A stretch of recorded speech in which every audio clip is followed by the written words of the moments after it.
আলোচনায় আমরা পূর্বে যে 166টি যে স্প্রেডশিট দেওয়া হয়েছিল এবং তার বাইরেও যে আরও বিভিন্ন বিষয়ভিত্তিক যে আলোচনা, সেই আলোচনাগুলো আমরা এখানে করেছি। কিছু কিছু বিষয় আমরা আজকে আলোচনা নিয়ে এসেছি। আর ওই 166টির মধ্যে যেখানে আমরা 127টিতে একমত ছিলাম, 15টিতে আমরা একমত ছিলাম না, 23টিতে আমরা আংশিক একমত ছিলাম, সেগুলোর জায়গা থেকে আমরা 8টিতে মোটামুটি একমত হয়েছি। তাহলে সেই দিক থেকে বলা যায় যে 135টাতে আমরা মোটামুটি একমত। আরও যে বিষয়গুলোতে আমাদের আংশিক দ্বিমত রয়েছে সেগুলো আমরা একটা বিষয় বলেছি যে আলাপ আলোচনার ভিত্তিতে অন্যান্য দলেরও মতামত নিয়ে যদি সেগুলোতে একটা ঐক্যমতের জায়গা আসা যায়, সেখানে আমরাও আমাদের মতামত থাকবে। একই সাথে আমরা বিশেষ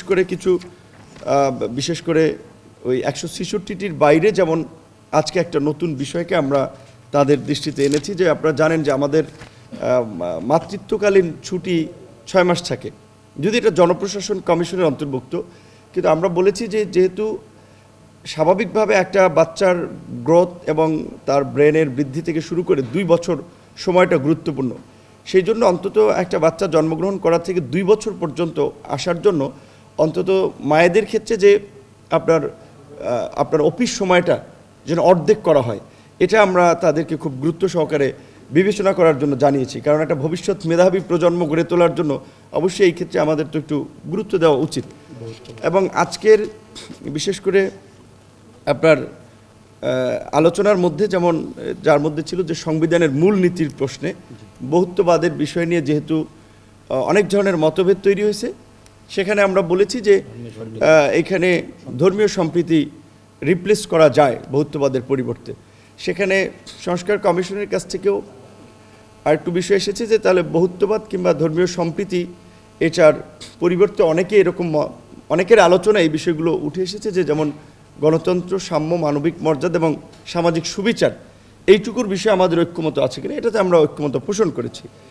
এবং সংসদের মেয়াদের ক্ষেত্রে আমরা 4 বছর করার দাবি জানিয়েছি, বা আগে থেকেও যেটা আমাদের প্রস্তাবে ছিল। সংসদ সদস্য নির্বাচন করার ক্ষেত্রে আপনার 25 বছর বয়সের পরিবর্তে আমরা 23 বছর বয়স করার দাবি জানিয়েছি। কমিশনের পক্ষ থেকে 21 তারা প্রস্তাব করেছিল। সেখানে আমরা বলেছি যে বাংলাদেশের বিদ্যমান শিক্ষা ব্যবস্থায় গ্রাজুয়েশন শেষ করতেই 22-23 বছর লেগে যায়। সো ন্যূনতম গ্রাজুয়েট শেষ করার আগে সংসদ সদস্য বা আইন প্রণেতা হওয়াটা বোধহয় সঠিক হবে না, সেই জায়গা থেকেও একটু অন্তত 23 রাখা যেতে পারে।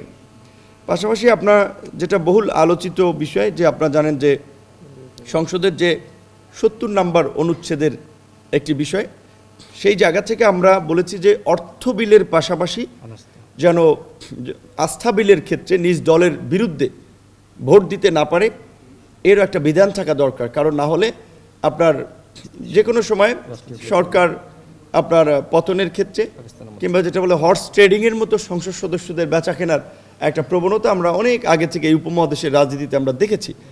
এইটার পাশাপাশি আপনার কমিশনের পক্ষ থেকে বলা হয়েছে এখানে সংবিধান সংশোধনীর বিষয়টাও যদি যুক্ত করা হয়, আমরা বলছি সেটা তো আমরা একমত। এবং সংবিধান সংশোধনের প্রক্রিয়াতে একটা বিষয় আলোচনা উঠে এসেছে যে আমরা বলেছিলাম যে সংবিধান তো কোনো রাজনৈতিক দলের বিষয় না, এটা গোটা জাতির বিষয়, এর জন্য একটা জাতীয় ঐক্যমত প্রয়োজন। এবং সংবিধান যেহেতু পিপলস উইল, সেই ক্ষেত্রে রাজনৈতিক দলের পাশাপাশি এই পিপল বা জনগণের একটা সমর্থন থাকা দরকার। এইখানে আমরা বলেছি যে এই পার্লামেন্টের 2/3 পাশাপাশি সব সংশোধনী নয়, কিছু গুরুত্বপূর্ণ সংশোধনী সেটা আর্টিকেলকে স্পেসিফিক করে দেওয়া যায়, সেই আর্টিকেলগুলোর সংশোধনীর ক্ষেত্রে আপনার একটা গণভোট হতে পারে, আমরা এই প্রস্তাবনাও দিয়েছি। এবং সবচেয়ে এই বিশেষ করে সংবিধান এবং নির্বাচন কমিশনের জায়গা থেকে আরও একটি গুরুত্বপূর্ণ বিষয় হচ্ছে আপনারা জানেন যে জাতীয় সাংবিধানিক কাউন্সিল, সেটা আমরা বলেছি যে বাংলা এবং ইংরেজি মিলিয়ে নামটা ওয়ার্ড দেখায়, যেহেতু জাতীয় সাংবিধানিক পরিষদ হতে পারে, আর ইংরেজিতে হচ্ছে ন্যাশনাল কনস্টিটিউশনাল কাউন্সিল, যে নামটার সংশোধন যে জাতীয় সাংবিধানিক পরিষদ করা। এবং এই পরিষদকে আপনার কার্যকর করার জন্য এখানে যেটা বর্তমানে বলা আছে যে সাংবিধানিক কমিশন, অ্যাটর্নি জেনারেল, প্রধান বিচারপতি, 3 বাহিনী প্রধান, তাদের নিয়োগ এবং প্রধান উপদেষ্টার নিয়োগ, এখানে আমরা দুটো বিষয় অন্তর্ভুক্ত করেছি, যে প্রধান উপদেষ্টার পাশাপাশি অন্যান্য যে 15 কিংবা 20 সদস্য বিশিষ্ট যে সংখ্যক উপদেষ্টা পরিষদ হবে, সেইটা এই এনসিসির আলোচনার ভিত্তিতে হবে। শুধুমাত্র প্রধান উপদেষ্টা যে তার চয়েস মতো বাকিদেরকে অ্যাপয়েন্টমেন্ট করবে সেটা না। একই সাথে যেহেতু পুলিশ আইন শৃঙ্খলা পরিস্থিতি নিয়ন্ত্রণে একটা গুরুত্বপূর্ণ ভূমিকা পালন করে, 3 বাহিনীর পাশাপাশি পুলিশ প্রধানের নিয়োগটা আমরা এই জাতীয় সাংবিধানিক পরিষদ বা এনসিসিতে আমরা অন্তর্ভুক্ত করার আহ্বান জানিয়েছি। এখানে আপনার তত্ত্বাবধায়ক সরকার কিংবা আপনার এই নির্বাচনকালীন সরকারের মেয়াদ সংবিধান সংশোধন কমিটি এবং নির্বাচন সংস্কার কমিটি দুইটাতে 2 ধরনের মত এসেছে। আপনারা জানেন, এক জায়গায় 3 মাস এক কমিশন বলেছে, আর এক কমিশন 4 মাস। আমরা বলেছি এটা 4 মাস করা যায়, এবং এই আপনার অন্তর্বর্তীকালীন সরকারের সময়ে স্থানীয় সরকারটা বা কেয়ারটেকারের সময় স্থানীয় সরকার নির্বাচন করাটা এই 4 মাসের মধ্যে অনেক ক্ষেত্রেই সম্ভব হবে না। তবে এইবারের ক্ষেত্রে আমরা বলেছি যে রাজনৈতিক ঐক্যমত্য তৈরি হলে স্থানীয় নির্বাচনটা এইবার করা যেতে পারে, কিন্তু এটা ওই যে 4 মাসের কিংবা 3 মাসের অন্তর্বর্তীকালীন সময়ের যে কেয়ারটেকার গভর্নমেন্ট হবে সেই গভর্নমেন্টের অধীনে এটা সম্ভব না। একই সাথে আপনারা জানেন যে বর্তমানে স্থানীয় সরকার বিশেষ করে বিভাগটা কার্যত যদিও স্থানীয় সরকার মন্ত্রণালয়ের অধীনে, কিন্তু এইখানে আসলে কার্যত স্থানীয় সরকারের উপরে খবরদারি কিংবা তাদের নিয়ন্ত্রণ ছাড়া ওইভাবে স্থানীয় সরকার মন্ত্রণালয় খুব বেশি সহায়তা স্থানীয় সরকারকে করছে না। সেক্ষেত্রে স্থানীয় সরকার একটা স্বতন্ত্র কমিশন গঠনের কথা বলা হয়েছে, আমরা এটার সাথে একমত পোষণ করেছি। এবং আমরা যে দ্বিকক্ষ বিশিষ্ট সংসদের কথা বলছি, সেখানে নিম্নকক্ষে 100 নারী প্রতিনিধিত্ব রাখার বিষয়ে আমরা একমত হয়েছি। তবে প্রক্রিয়ার ক্ষেত্রে আমরা ঘূর্ণায়মান পদ্ধতিটাকে আমরা সঠিক মনে করছি না। আমরা বলছি যে প্রত্যেক রাজনৈতিক দলের জন্য ফিক্স করে দেওয়া যায়, প্রত্যেক রাজনৈতিক দলকে আপনার বাধ্যবাধকতার মধ্যে নিয়ে আসা, যে তারা ন্যূনতম 1/3 কিংবা 30% নারী তারা মনোনয়ন দেবে, এইটা আমরা বলেছি। একই সাথে আপনার আমাদের যে উচ্চ কক্ষে আপনার 100 জন সদস্যের সংসদ সদস্যের মধ্যে বলা ছিল যে 50% বিভিন্ন পেশাজীবী, বিশেষ করে শিক্ষক, সাংবাদিক, বিভিন্ন ক্যাটাগরির লোকেরা নিয়োগ পাবে। সেখানে আমরা বলেছি যে এইটা বিজয়ী পার্টির উপরে অনেক ক্ষেত্রে বা রাজনৈতিক দলগুলোর উপরে সিদ্ধান্ত বেশিরভাগ ক্ষেত্রে দেওয়া উচিত। সেক্ষেত্রে ন্যূনতম 20% আমরা নারী, সাংস্কৃতিক ব্যক্তিত্ব, পেশাজীবী এইটা রাখার ক্ষেত্রে আমরা এখানে একমত হয়েছি।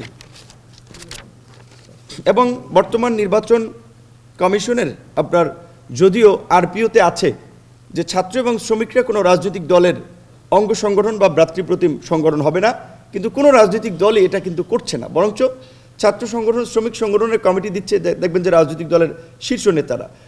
এই ছাত্র শ্রমিকদের পাশাপাশি পেশাজীবীদেরকে আমরা দলীয় লেজুরভিত্তিক রাজনীতি থেকে বাইরে রাখার জন্য রাজনৈতিক দলগুলো থেকে আলাদা করার বা তারা যেন রাজনৈতিক দলের পার্ট না হতে পারে সেই বিষয়ে কিছু কার্যকর পরামর্শ, পাশাপাশি যদি প্রমাণিত হয় যে পেশাজীবী ছাত্র শ্রমিকরা রাজনৈতিক দলে লেজুরভিত্তিক করছে বা রাজনৈতিক দল তাদেরকে ব্যবহার করছে, তার জন্য একটা ন্যূনতম শাস্তিমূলক ব্যবস্থার কথাও আমরা এখানে বলেছি।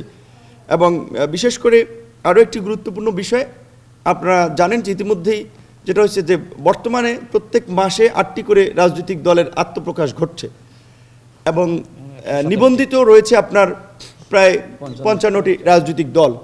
নির্বাচন কমিশন 2008 সালে আপনার এই নিবন্ধনের আইন করার পরে সর্বশেষ যে বিধানটি ফলো করা হচ্ছে যে 1/3 জেলা কমিটি, 100 উপজেলা বা থানা কমিটি, সক্রিয় কার্যক্রম সহ এবং অফিস। আমরা মনে করি এটি একটি স্ট্যান্ডার্ড আইন, এটি একটি সুন্দর ব্যবস্থা। এই ব্যবস্থার মধ্যে দিয়েই রাজনৈতিক দলগুলোকে নিবন্ধন দেওয়া উচিত। এই ব্যবস্থার পাশাপাশি আমরা বলেছি একটা রাজনৈতিক দলকে নিবন্ধন পেতে হলে ওই যে নির্বাচনের আগে গোয়েন্দা সংস্থা কিংবা বিভিন্নভাবে রাজনৈতিক দল তৈরি করে সুবিধার জন্য, বিভ্রান্তি তৈরি করার জন্য, সেক্ষেত্রে আমরা বলেছি ন্যূনতম 3 থেকে 4 বছর যেন এই নিবন্ধনের জন্য তাদের সক্রিয় কার্যক্রম থাকে, এটি যেন যাচাই বাছাই করা হয়। তো এটি ছিল আমাদের মূলত আজকের এই সামগ্রিক সংস্কার প্রস্তাবনা নিয়ে আমাদের বক্তব্য এবং বাস্তবায়ন। আমরা এটা আমাদের মতামত দিয়েছি যে এই যে আমরা প্রস্তাবগুলো দিলাম, আলোচনা হলো, এর বাস্তবায়নটা কী প্রক্রিয়া হবে। আমরা সেক্ষেত্রে বলেছি যে এটা যে জাতীয় ঐক্যমতের ভিত্তিতে এই সংস্কার প্রস্তাব নিয়ে একটা জাতীয় সনদ আপনার গৃহীত হবে, যেখানে সকল রাজনৈতিক দল বিশেষ করে যারা এর সাথে জড়িত স্টেক হোল্ডার তারা স্বাক্ষর করবে। একই সাথে ভবিষ্যতে যেন কেউ এই সংস্কার কিংবা জাতীয় সনদকে আইনি কিংবা কোনোভাবে যেন চ্যালেঞ্জ করতে না পারে, বাতিল করতে না পারে, সেজন্য আমরা বলেছি যে এটা এর পক্ষে একটা গণভোট নিয়ে এটাকে চূড়ান্ত করুন। আমাদের এই প্রস্তাবগুলো আমরা সংস্কার কমিশনের কাছে দিয়েছি।